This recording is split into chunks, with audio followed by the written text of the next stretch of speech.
നിങ്ങളുടെ art work save ചെയ്യുന്നതിന് control S press ചെയ്യുക. സേവ് എന്നുള്ളതിന്റെ കമാൻഡ് കീ കൺട്രോൾ എസ്.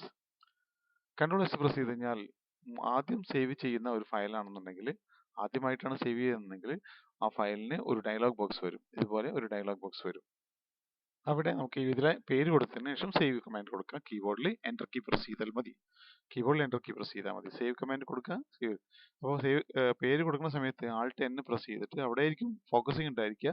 അതല്ലെങ്കിൽ ആൾട്ട് എൻ പ്രസ് ചെയ്തുകൊണ്ട്, ആൾട്ട് എൻ പ്രസ് ചെയ്യാൻ കാരണം ഫയൽ നെയിം എന്നുള്ളതിന്റെ പേര് എൻ ആണ്, അണ്ടർലൈൻഡ് ലെറ്റർ. അതുകൊണ്ടാണ് ആൾട്ട് എൻ പ്രസ് ചെയ്യുന്നത്.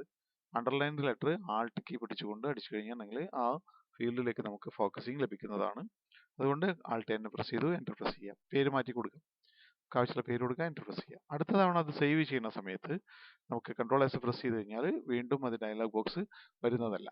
എന്നാൽ ചിത്രത്തിന്റെ ചില ഘട്ടങ്ങളിൽ ആ ഘട്ടത്തെ മറ്റൊരു ഫയലായിട്ട് സേവ് ചെയ്യാൻ താല്പര്യമുണ്ടെങ്കിലാണ് നമ്മൾ ഷിഫ്റ്റ് കൺട്രോൾ എസ് പ്രസ് ചെയ്യുക. ഇപ്പോൾ നമുക്ക് ലഭിക്കുന്നത് എന്താ പറയുക, സേവ് ആസ് എന്ന ഒരു കമാൻഡാണ്. Shift control S.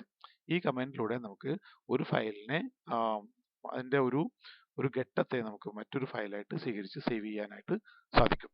ഇവിടെ ഇങ്ങനെ സ്വീകരിച്ചു കഴിഞ്ഞാൽ നമുക്ക് ഇവിടെ പുതിയ പേര് കൊടുക്കാം. ഇവിടെ ഒരിക്കലും അതേ പേര് തന്നെ സ്വീകരിക്കാൻ പാടില്ല. ഇനി അതേ പേര് തന്നെ സ്വീകരിക്കണം താല്പര്യം ഉണ്ടെങ്കിൽ മറ്റൊരു ഫോൾഡർ സെലക്ട് ചെയ്തതിന് ശേഷം അതേ പേര് സ്വീകരിക്കാവുന്നതാണ്. ഒരു ഫോൾഡറിൽ അതേ പേരിൽ രണ്ട് ഫയൽ നിലനിൽക്കാൻ സാധ്യമല്ല. അതുകൊണ്ട് മറ്റൊരു പേര് സ്വീകരിക്കുക. വേറൊരു പേര് സ്വീകരിച്ചതിന് ശേഷം എൻ്റർ കീ പ്രസ് ചെയ്യുക.